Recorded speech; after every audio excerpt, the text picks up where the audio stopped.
Hello hello আসসালামু আলাইকুম আমার আপুরা ভাইয়ারা, তোমরা সবাই কেমন আছো? আজকে তো আমি অনেক ভালো আছি। আর আজকের ব্লগটি হবে ইউরোপিয়ান ফুড ব্লগ। আমি তো বাংলাদেশি মেয়ে, কিন্তু আমি ইউরোপের খাবারগুলো খেতে পারি মাশাল্লাহ। ওরা যে খাবারগুলো খায় যেটাতে কোনো তেল লবণ মরিচ কিছুই থাকে না, ওই জাতীয় খাবারগুলো এক্সপিরিয়েন্স শেয়ার করব, এবং আমেরিকান কিছু ফুডও থাকবে, যেমন বার্গারটা, ওইটাই আমেরিকান। তো চলো, আমি সুমাইয়া সুমু, ফ্রান্স ব্লগার সুমু থেকে। যারা যারা আমার ব্লগটিতে জয়েন হয়েছো তাদেরকে অনেক ধন্যবাদ। তো আজকের ব্লগটি শুরু হবে হচ্ছে সকালবেলা বের হয়ে যাব বাচ্চাদেরকে নিয়ে, বের হয়ে শপিং করে নিয়ে আসবো একটু। বাংলাদেশি শপিং তো করলাম, বাংলাদেশি খাবার দাবার খাই রেগুলার। তো আমার বাচ্চারা হচ্ছে সবসময় এই জাতীয় খাবারগুলোই খায়। এখানে যে খাবারগুলো ওগুলোই প্রেফার করে ওরা। ওরা হচ্ছে বাংলাদেশি খাবার দিলে বলে ইপিস ইপিস, মানে অনেক বেশি মশলা লাগে ওদের কাছে, ওরা খেতে চায় না। ওরা হচ্ছে একেবারে মশলা ছাড়া যে খাবারগুলো ওগুলোই পছন্দ করে। আর এখানে সকালবেলা লোকটা আসছে, সে হচ্ছে ভ্যাকিউম করতেছিল। এটা হচ্ছে বিশাল বড় ভ্যাকিউম। তো এটার মধ্যে দিয়ে আর কি টেনে সব ময়লাগুলো নিয়ে যায়।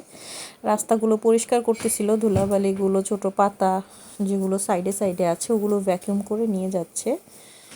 তো ওইখানে ছিল একটা বোতল, সেটা লোকটা ভ্যাকিউম করতে পারেনি, তারপর সে আবার ওটাকে উঠাইছে। কাটার মতো দুইটা মানে চামচের মতো আছে, ওটা দিয়ে উঠায় আবার পিছনে নিয়ে ফেলতে হয় আর কি। তো এইভাবেই সকালবেলা চলে। একটা গাড়ি আসে ধুয়ে দিয়ে যায়, ব্রাশ আছে পিছনে। আর ওরা হচ্ছে প্রথমে এসে এই ধুলাগুলো পরিষ্কার করে, আর অন্য একটা গাড়ি এসে পরে ব্রাশিং করে আর কি, রাস্তাগুলো একদম ব্রাশ করে করে ধুয়ে দেয়। তো আমরা আর কি এই যে চলে যাচ্ছি, একটু বাজারের দিকে চলে যাব। বাজার বলতে আর কি মার্কেটের দিকে। তো মার্কেটের অনেক বেশি ফুটেজ দিই নেই, ব্লগ যাতে বড় হয়ে না যায়, এই জন্য ছোটোখাটো রাখার চেষ্টা করছি। তো বাসার অন্য পাশ দিয়ে যাব আর কি, একটু ঘুরিয়ে নিতেছে সে।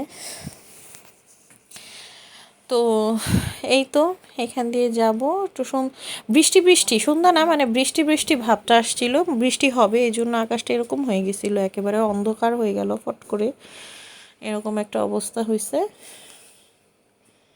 তারপর আমরাই তো চলে যাচ্ছি। আমি বাসার দিকে গিয়ে হচ্ছে সেই ফ্রোজেন ফুড আমি ফিল্ম করার আগে আমার বাচ্চারা খুলে দেখছে। এটা হচ্ছে একটা মাছের পিউরি। এখানে হচ্ছে তোমার মাছ দিয়ে আর পটেটো দিয়ে ম্যাশ করা থাকে, তারপর 50 মিনিটস এটাকে দিতে হয় পিউরি।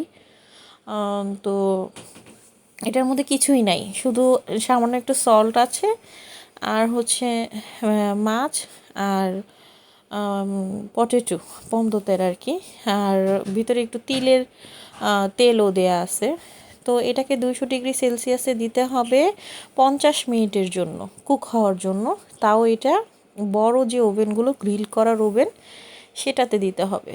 তো প্রথমে আমি হচ্ছে গ্রিলটাকে করার জন্য ওভেনটাকে প্রিহিট করে নিছি। আর এটাকে আর কিছুই করব না, ডিফ্রস্ট করা লাগবে না, কিছুই করা লাগবে না, এভাবেই ডিরেক্ট শুধু প্যাকেট কেটে দিয়ে দিব। তো এই তো আমি চালিয়ে দিয়েছিলাম একবার, আমার ছেলে এসে বন্ধ করে দিছে, পরে আবার চালাবো আর কি। ওই তো ওপেন হয়ে গেছে। এখন এই যে আরেক প্যাকেট খুলে নিব, টোটাল 2 প্যাকেট নিয়ে আসছিলাম আমার বাচ্চাদের জন্য। তো আমি এই তো আবার ভালো করে চেক করে নিছিলাম ওইটার ভিতরে যে 50 মিনিট কিনা, কারণ আমার মনে হইতেছিল 50 মিনিট একটু বেশি হয়ে যায়। আর এই যে প্যাকেটে এরকম পিউরি ভালো করে আর কি ফিল্ম করার জন্য ওই যে 2 প্যাকেট আর কি আমি নিয়ে আসছি। তো এই 2 প্যাকেটই রান্না করব। খুব মজা হয়েছিল, পিউরিটা খুবই মজার ছিল।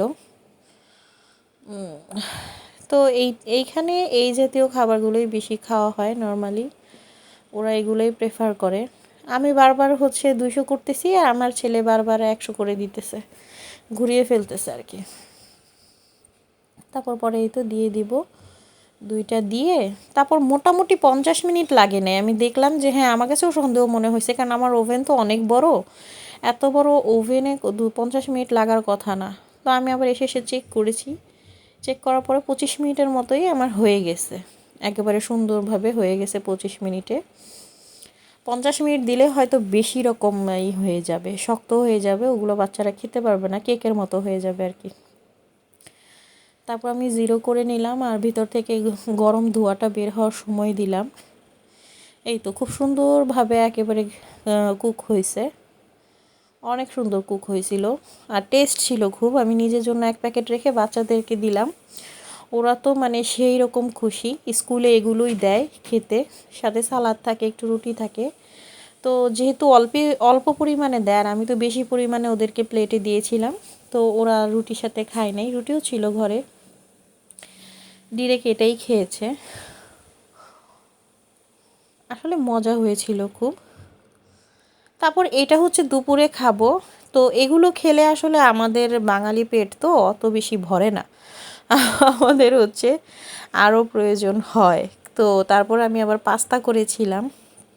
পাস্তার সাথে হচ্ছে স্টেক যেটাকে বলে এখানে, মানে কিমাটা একদম কিমাটা থাকবে, গোল চাপ দিয়ে, মেশিনে চাপ দিয়ে গোল করে দিবে বার্গারে ইউজ করার জন্য। তো সেই স্টেকটা হচ্ছে ডিরেক্ট আমি এইটাকে একটু ফ্রাই করে নেব।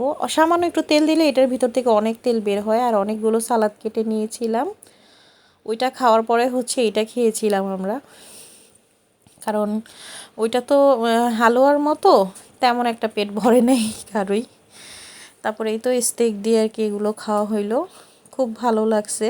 এটা ছিল বেশি মজার, বিভিন্ন সস দিয়ে আমি পাস্তা করে নিছি। আর বিকালবেলা করেছিলাম হচ্ছে ফ্রেঞ্চ ফ্রাই, ওটাকে ফ্রান্সে বলে ফ্রিত।